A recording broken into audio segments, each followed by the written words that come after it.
Amém. Daniel, capítulo 11, versículo 32. É o nosso tema. Daniel 11, 32.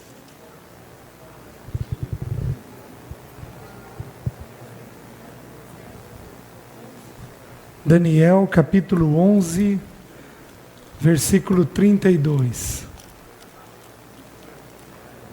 A palavra de Deus nos diz assim: aos violadores da aliança, ele com lisonjas perverterá, mas o povo que conhece ao seu Deus se tornará forte e ativo. Vamos ler essa segunda parte do texto? Mas ao povo que conhece ao seu Deus se tornará forte e ativo. Vamos mais uma vez. Mas o povo que conhece o seu Deus se tornará forte e ativo. Sem as Bíblias agora, olhando para mim. Mas o povo que conhece o seu Deus se tornará forte e ativo. Amém. O objetivo de estudarmos a palavra de Deus é conhecermos a Deus.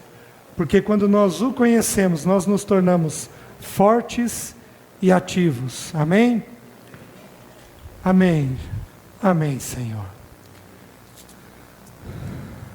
Na última aula, nós começamos a estudar sobre a soberania de Deus. E nós entramos numa série de perguntas, e essas perguntas diziam assim: quem governa os acontecimentos do mundo de hoje? Deus ou o diabo? E aí eu fui fazendo algumas perguntas e apresentando alguns fatos.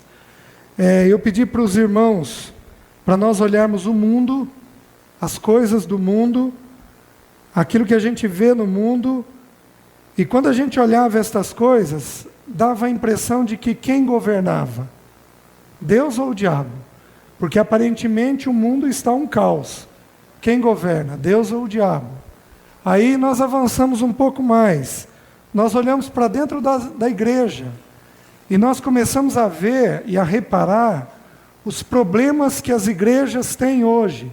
Seja num evangelho enfraquecido, seja num problema com as lideranças das igrejas, seja em problemas de conduta moral e vai por aí afora. Quem governa esta igreja? Deus ou o diabo?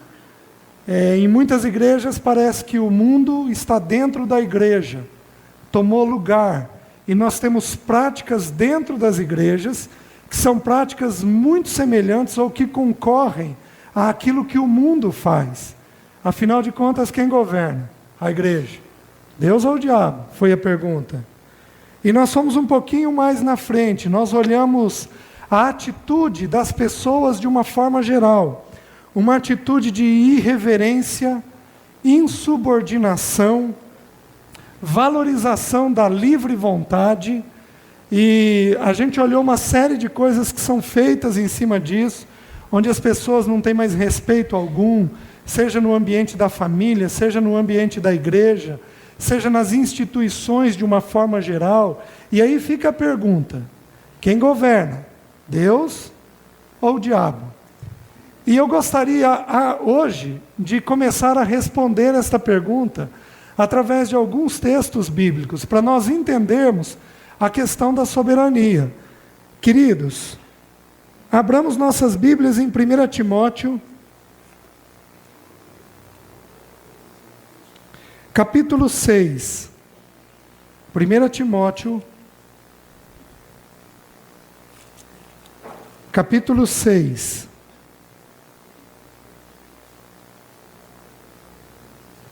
Versículo 13,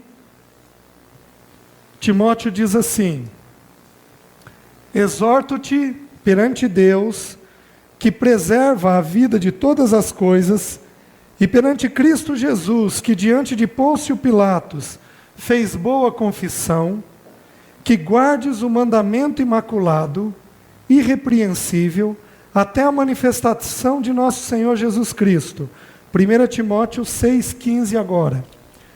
A qual em suas épocas determinadas há de ser revelada pelo bendito e único soberano, o Rei dos reis e Senhor dos senhores, o único que possui imortalidade, que habita em luz inacessível, a quem homem algum jamais viu, nem é capaz de ver. A ele honra e poder eterno. Amém. Então o que a Bíblia está nos dizendo? Está nos dizendo que Ele é o bendito e único soberano. Já já nós vamos tentar definir essa palavra soberania. Ele é o único, não há outro que governa. Quando a palavra diz único, a palavra está dizendo que além dele não há mais ninguém que exerça governo, que exerça poder. Ele é o único que faz isso. Vejam mais, vejam Efésios, capítulo 1, versículo 11. Nós vamos andar a palavra hoje. Efésios 1, 11.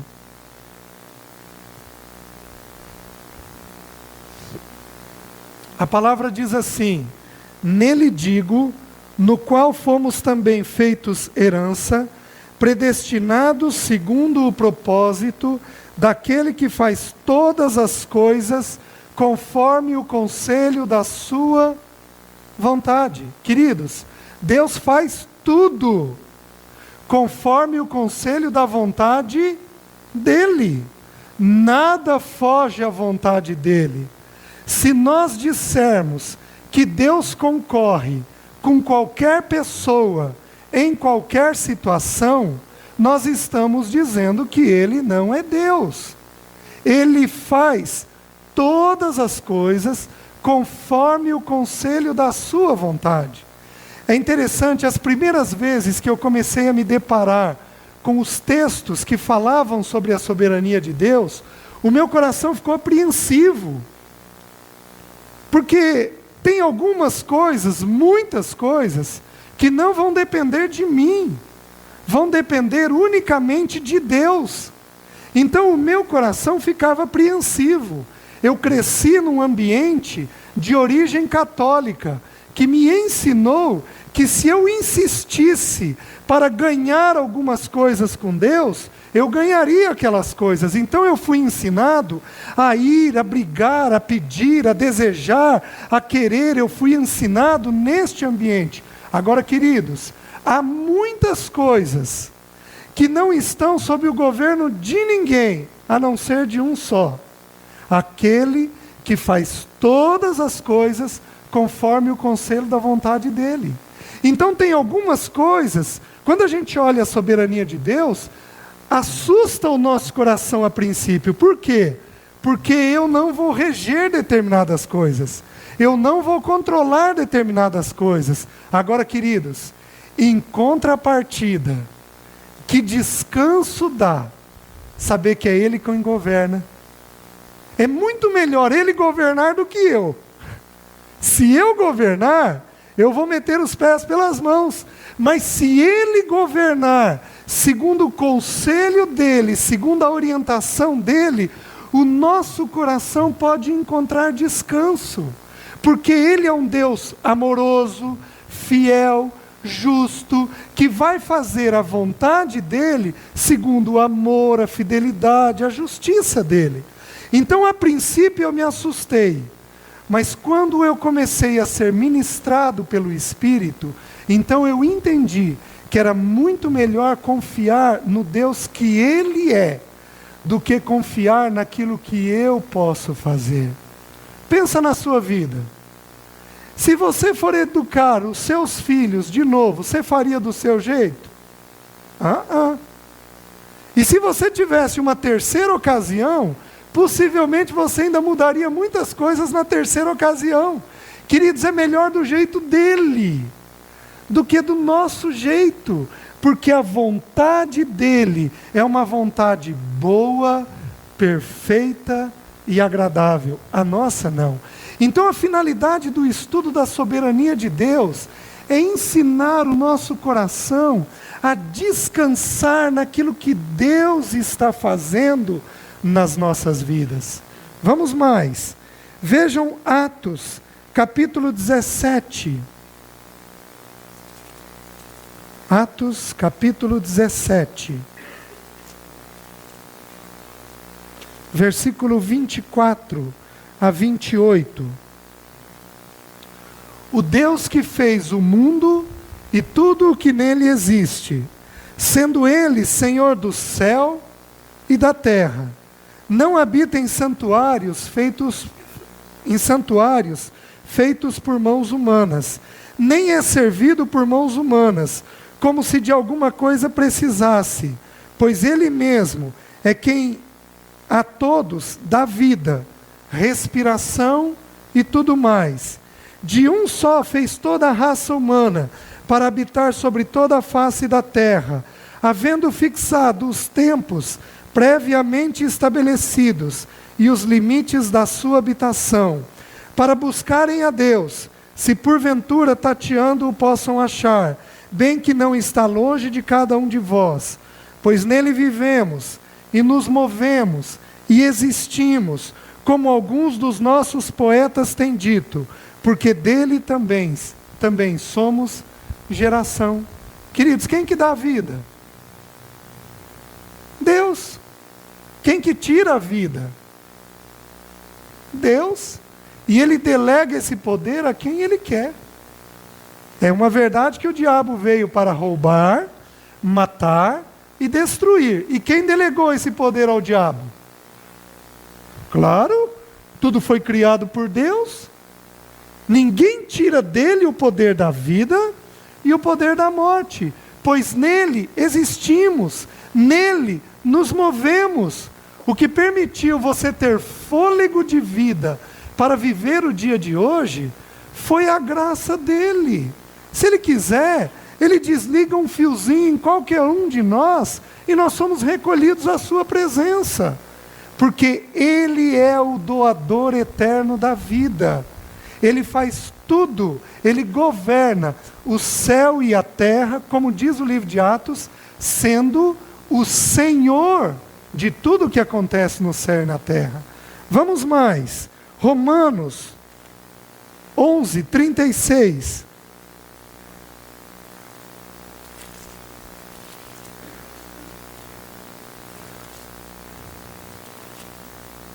O irmão Maurício partilhou esse texto conosco alguns domingos atrás.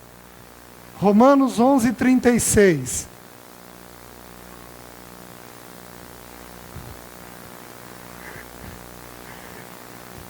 Porque dele, e por meio dele, e para ele, são todas as coisas.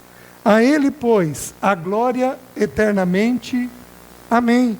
Porque dele, e por meio dele, e para ele, são todas as coisas.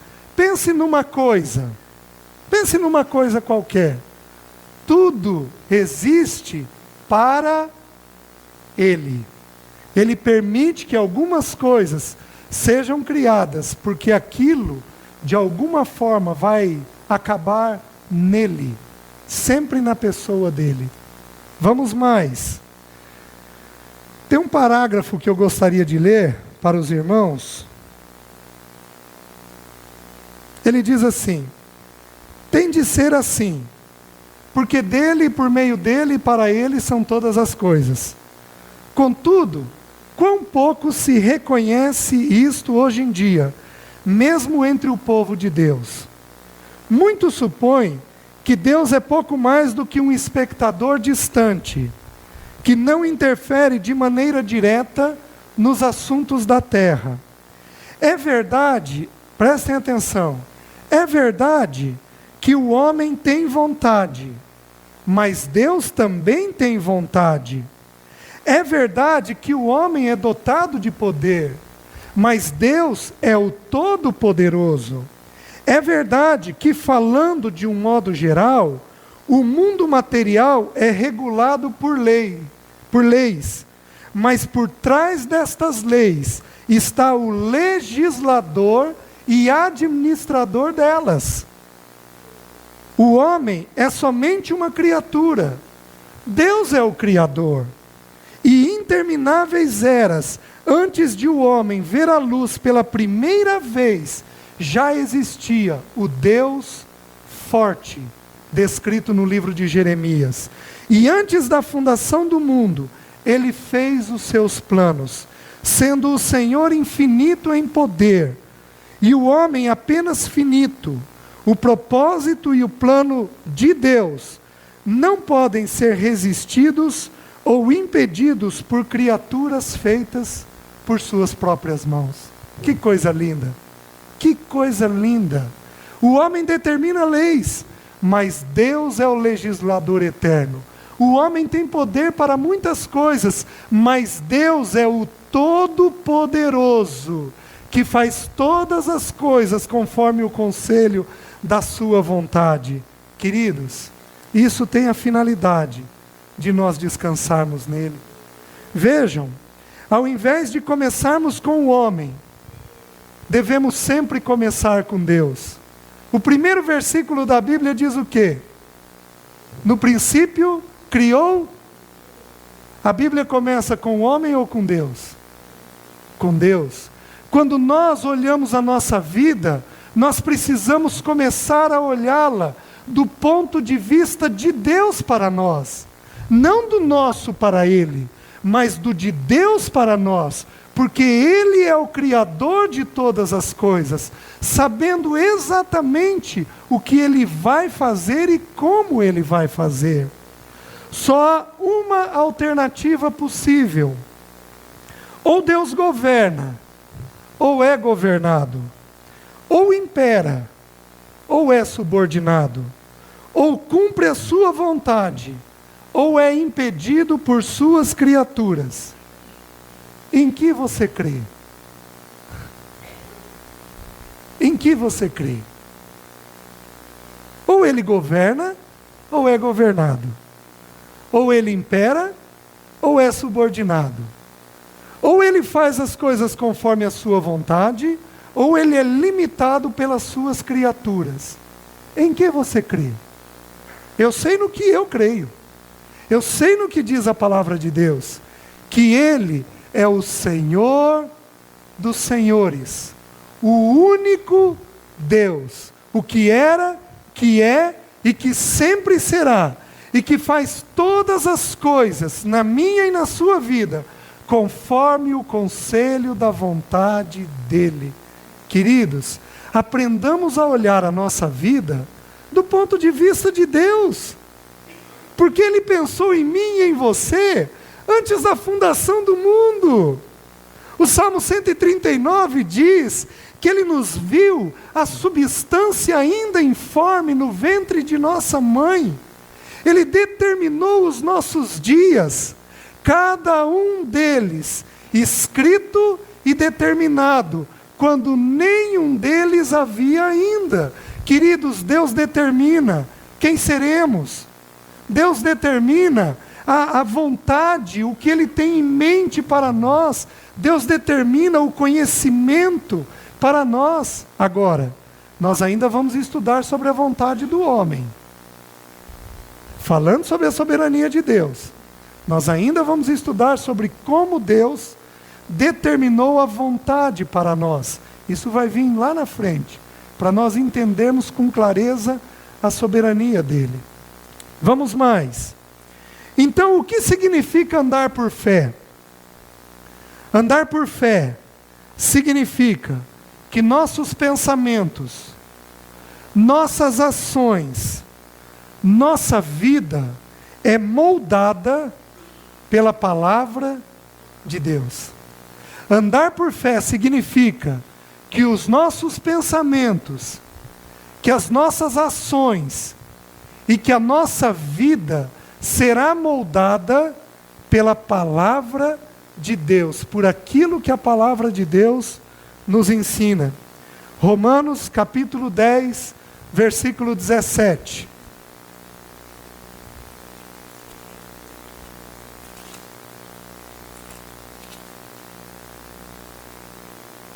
Romanos 10, 17. E assim, a fé vem pela pregação, e a pregação pela palavra de Cristo. A nossa fé é desenvolvida de que jeito? Pela pregação. E a nossa pregação só pode ter um centro. Quem? Cristo. E assim a fé vem pela pregação, e a pregação pela palavra de Cristo, daquilo que o Senhor Jesus nos ensina. Hebreus 11, 1. Texto bem conhecido.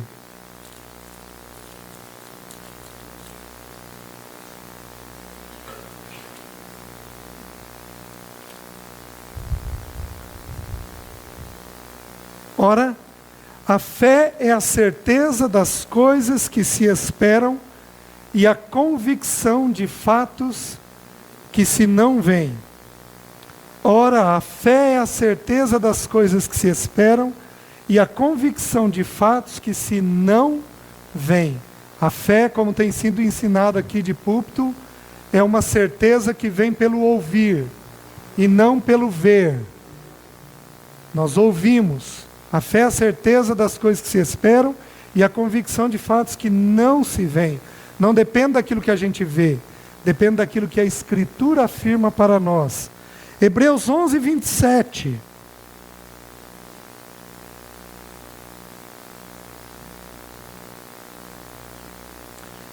Pela fé, Moisés abandonou o Egito, não ficando amedrontado com a cólera do rei. Antes, permaneceu firme, como quem vê aquele que é invisível. Então, o que é andar por fé?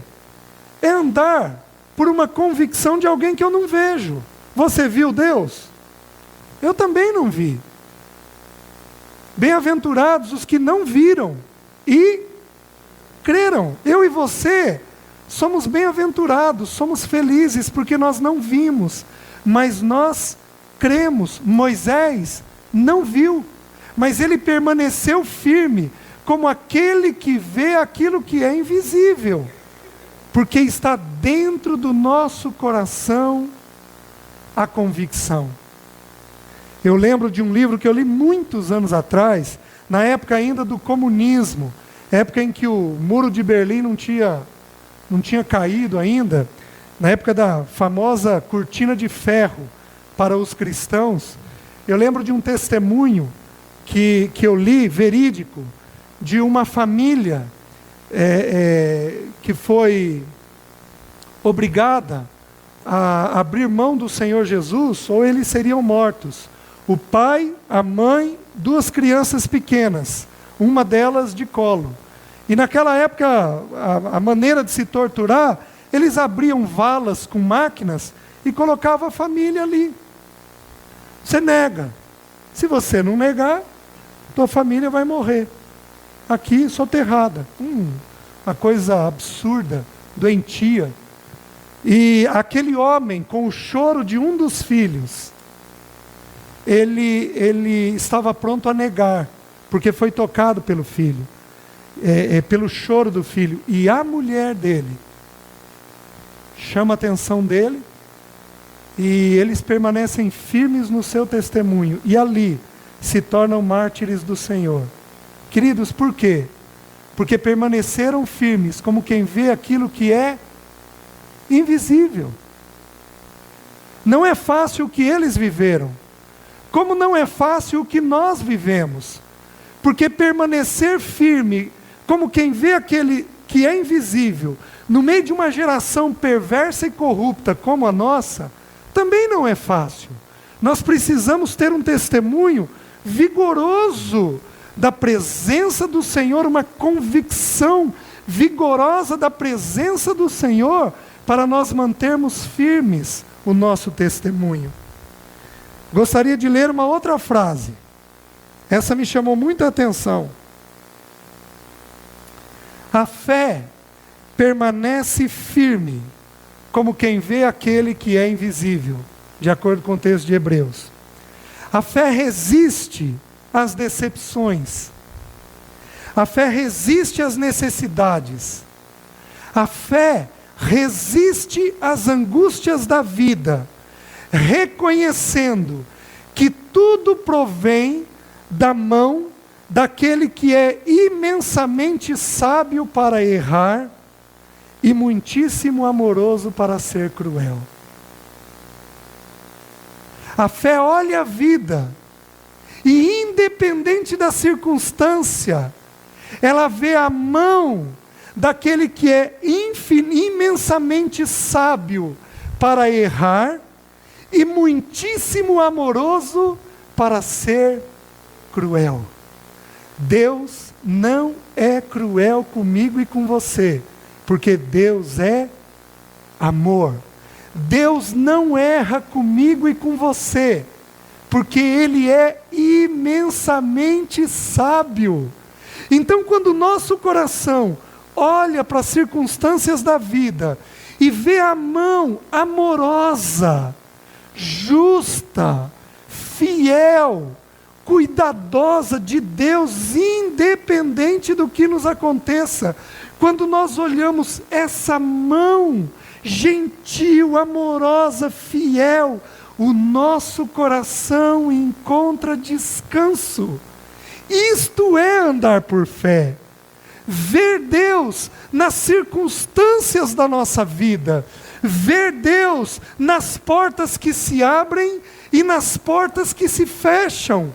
Ver Deus nos limites da nossa vida e quando Ele amplia os nossos limites. Oh, queridos, a gente vê ali a mão gentil e amorosa de Deus. Queridos, descansemos. Descansemos.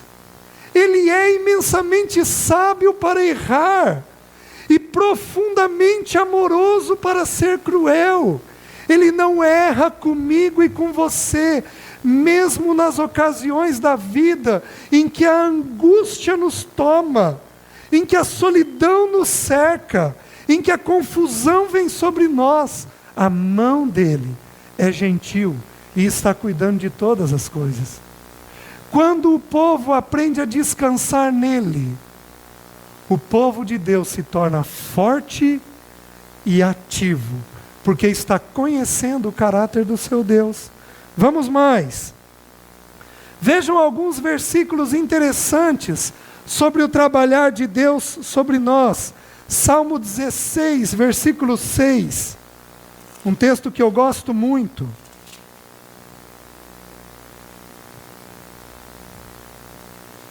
Salmo 16, versículo 6.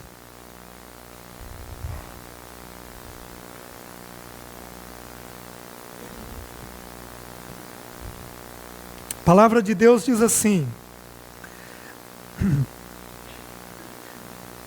caem-me as divisas em lugares amenos. É muito linda a minha herança. O que quer dizer caem-me as divisas? Está dizendo, o Senhor está dizendo que a porção da nossa herança, que aquilo que nós teremos, que aquilo que nós seremos, que aquilo que nós vamos possuir, que a maneira pela qual nós vamos ter as coisas é determinado por Deus. Caem-me as divisas em lugares amenos. O Senhor sabe o quanto vai dar para mim e para você. O Senhor sabe o quanto nós podemos possuir. O Senhor sabe aquilo que Ele está tratando no nosso coração. O Senhor sabe onde a divisa precisa ser colocada na nossa vida, até onde a herança fará bem para nós naquele momento. Queridos, o que você é, o que você possui, o quanto você tem, está diretamente atrelado à mão daquele que governa todas as coisas, com muito cuidado e zelo. A divisa, o limite que Ele pôs na sua vida, foi vindo dEle. Caem-me as divisas em lugares amenos.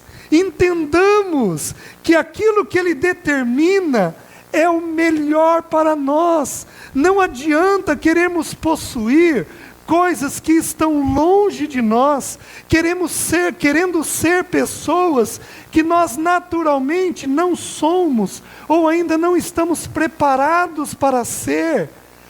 Caem-me as divisas em lugares amenos. Respeitemos o limite que Ele nos dá em determinados momentos da vida. Agora, você quer ver que lindo? Esse versículo não está aqui. Abra em Miqueias. É um livro chato de você achar lá no...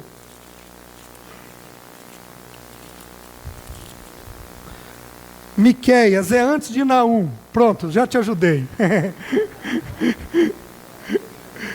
É depois de Jonas, antes de Naum. Certo? Não vou dar mais dica nenhuma.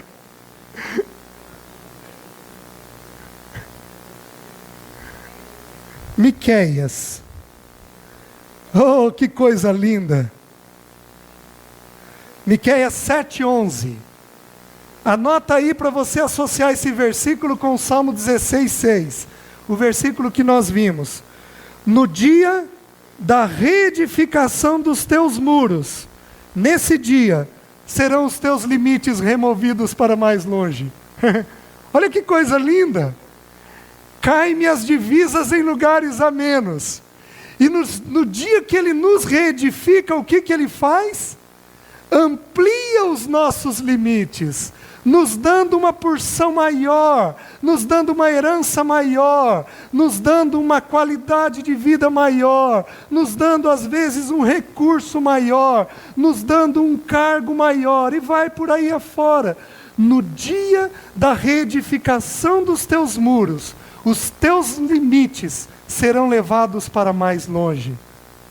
Então, entendamos que provém da mão dEle. Vejam mais, vejam o Salmo 39:9. Vejam a atitude do salmista diante do que o Senhor faz.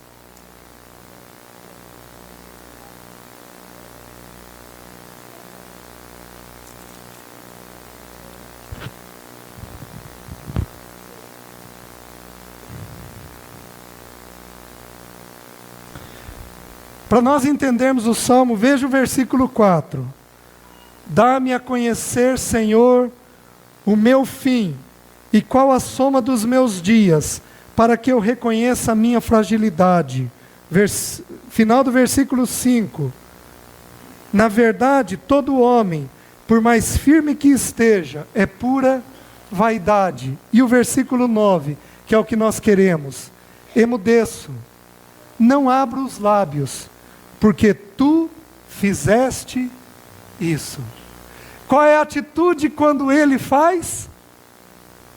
Emudecemos, porque Ele fez aquilo. Vou dar um exemplo bíblico para vocês. Jó. O Senhor tem lá a conversa com Satanás, e o Senhor permite que Satanás toque de algumas formas na vida de Jó. Jó é tocado pelo maligno, ele perde os filhos, ele perde os bens, ele perde a saúde, e vem 3 amigos, que estão mais para inimigos, mas 3 amigos para consolar Jó, e eles não conseguem consolar Jó, porque eles apenas o acusam, e Jó fica do capítulo 3 ao capítulo 38, falando e questionando. E ele questiona tanto, que no capítulo, Jó questiona tanto, que se não me engano no capítulo 30, Jó diz assim: estabeleça-se, falando para Deus, estabeleça-se um tribunal entre mim e ti, e vejamos do que o Senhor me acusa. Vê a ousadia de Jó. Vamos estabelecer um tribunal e vamos ver o que o Senhor tem para falar contra mim.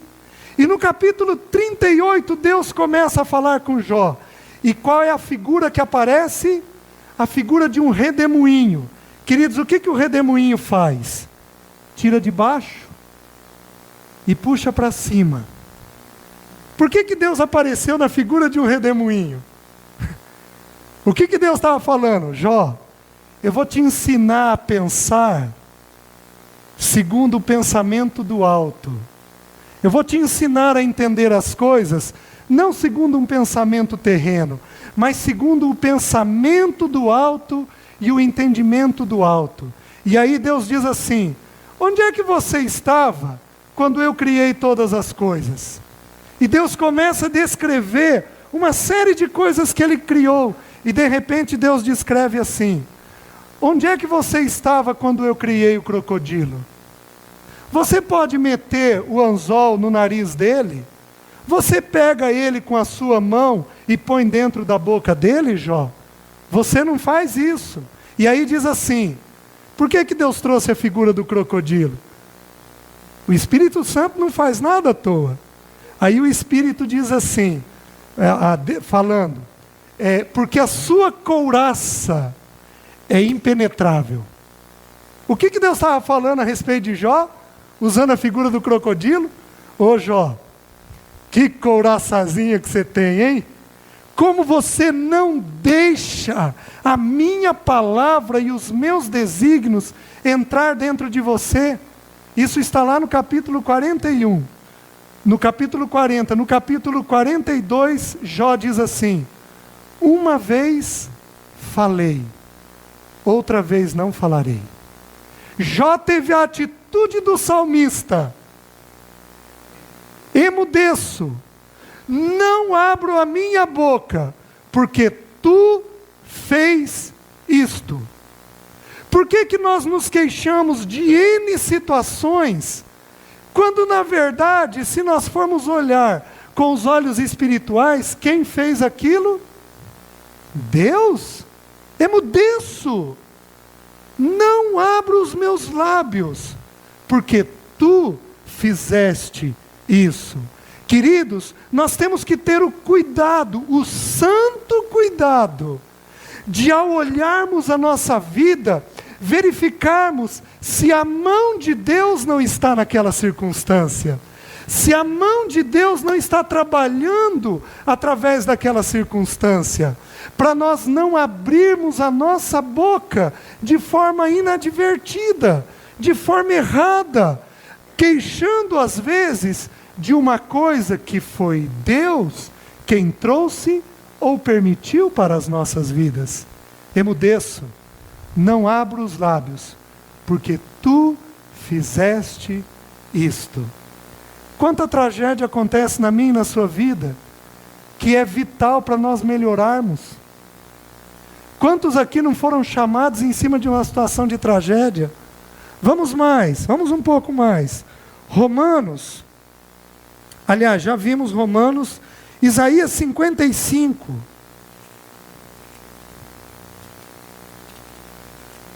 Isaías 55.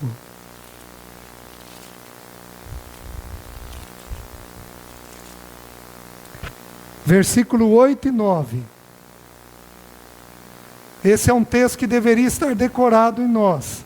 Diz assim: porque os meus pensamentos não são os vossos pensamentos, nem os vossos caminhos, os meus caminhos, diz o Senhor. Porque assim como os céus são mais altos do que a terra, assim são os meus caminhos mais altos do que os vossos caminhos, e os meus pensamentos mais altos do que os vossos pensamentos. Queridos, Ele está pensando coisas a nosso respeito que às vezes nós não estamos vendo. Reconheçamos isso. Que mais? Jeremias 29, 11. Esse também é outro texto que é importante ser decorado por nós.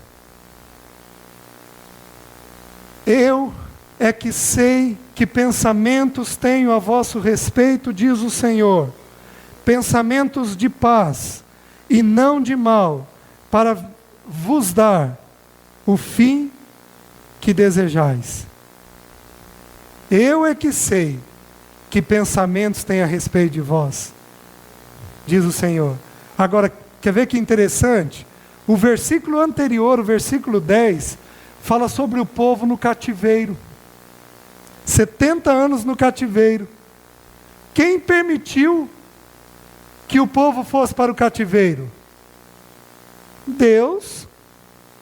Quem determinou que seria 70 anos no cativeiro? Deus. Sabe por que o povo de Israel foi para o cativeiro? Porque o povo de Israel insistia em ter ídolos na sua terra.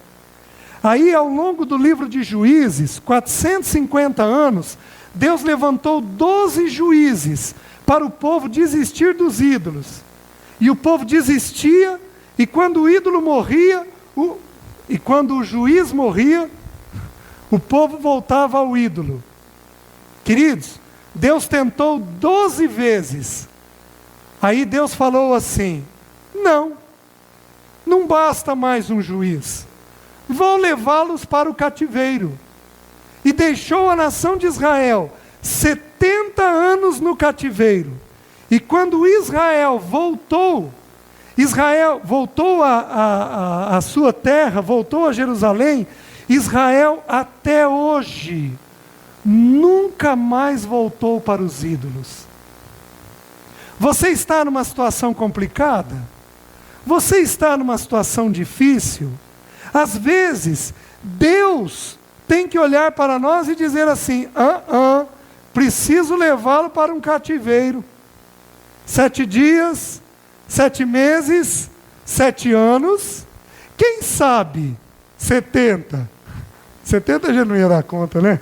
É tempo demais. Moisés aguentou 40. E queridos, nós saímos de lá muito melhor do que nós entramos. Sabe por quê? Eu é que sei que pensamentos tenho a vosso respeito. Pensamentos de paz e não de mal, para vos dar o fim que desejais. Quando Deus nos traz uma circunstância delicada, difícil, é porque Ele está forjando em mim e em você algo santo, algo puro, algo do alto, algo que nós desejamos. Só que às vezes Ele tem que usar uma situação difícil. Queridos, emudeço, não abra os lábios, porque a tua mão fez isso. Ele é amoroso. A Bíblia não ensina isso, por isso coloquem entre parênteses. Eu particularmente, quando comecei a me deparar com a soberania de Deus, eu precisei fazer um exercício para eu não cair no fatalismo. Eu associei a soberania ao amor. A soberania ao amor. A soberania ao amor. Porque aí as situações trágicas, a minha mente olhava como provindo de um Deus amoroso, como provindo de um Deus soberano, em contrapartida um Deus também amoroso. Então o meu coração descansava, porque eu sabia que havia alguma coisa boa atrás daquela situação. Eu não via, mas Ele tinha, porque os pensamentos dele são mais altos do que os meus pensamentos. A gente, via de regra, só vê que a circunstância trágica é boa depois que ela passou. Antes e durante, a gente não vê. A gente só entende que Deus a usou na nossa vida depois que ela passa. Por isso, descansemos o nosso coração. Amém? Eu procurei no Aurélio uma definição de soberania. O Aurélio traz algumas coisas interessantes. Ele diz assim: que detém poder ou autoridade suprema, sem restrição nem neutralização. O que detém poder ou autoridade suprema. E ele não pode ser restrito nem neutralizado. O Aurélio não podia descrever melhor quem é Deus, né? Ele não pode ser nem restrito, nem neutralizado, porque Ele é Deus. Agindo eu, quem impedirá? Quem foi o seu conselheiro? Quem pode intentar contra o Senhor? Ou contra os seus eleitos? Certo? Aí ele diz ainda: dominador, poderoso, supremo, absoluto, excelente e magnífico. Mas o que me chama a atenção é que ele diz que é aquele que detém todo o poder e não pode ser nem restrito, nem neutralizado. Então, o Senhor nosso Deus, o meu e o teu Deus, pode tudo. O que quer dizer então, quando nós dizemos que Deus é soberano? É afirmar a supremacia, a realeza e a divindade de Deus. É dizer que Deus é Deus. Dizer que Deus é soberano é dizer que Deus é Deus. Quando Deus se identificou no Velho Testamento para Moisés, eu vou até Faraó, mas ele vai me perguntar: quem que te mandou aqui? Nós lemos o versículo na última aula. Você vai lhe responder: eu sou, me mandou. Tem jeito de descrever Deus melhor? Não tem. Eu sou. Inclui o que você quiser. Eu sou. Eu sou o que sou. Queridos, a gente está vendo uma pequena coisa daquilo que Ele é. Eu fiquei impressionado com o irmão Ricardo partilhando a definição dos serafins. E como os serafins, o que eles são, e por que eles precisam cobrir os olhos, cobrir os pés. Eu fiquei impressionado com a definição dele. Eu não quero dar para os irmãos, porque eu imagino que o irmão Ricardo ainda vai partilhar esta mensagem conosco. Queridos, Ele é o que é. O meu e o teu Deus é o grande eu sou, soberano, absoluto, eterno, o lírio dos vales, a rosa de Saron, aquele que era, que é e que sempre será, o princípio e o fim, o conselheiro, o príncipe da paz, o eterno. Ele é o que é.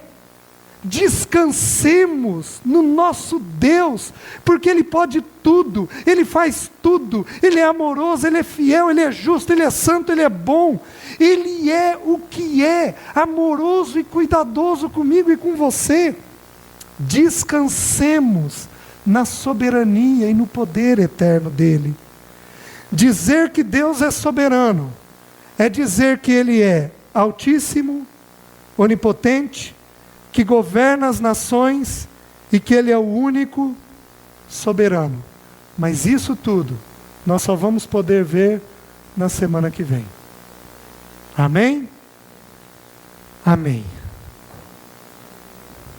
Vamos orar? Senhor, nós louvamos o Teu nome pelo Teu grande amor. Tu és um Deus gentil, Tu és um Deus bom, amoroso. Tu és um Deus cuidadoso e soberano nas nossas vidas. Oh Deus, como Tu és bom. Nós louvamos o Teu nome por quem Tu és. E Senhor, ajuda-nos a olhar a Tua pessoa com profundo temor, com zelo, com graça, para que o Teu nome seja glorificado nas nossas vidas. Faz isso, Senhor, em nome de Jesus. Amém. Amém, meus irmãos. Deus os abençoe. Deus os abençoe. Deus os abençoe. Deus os abençoe.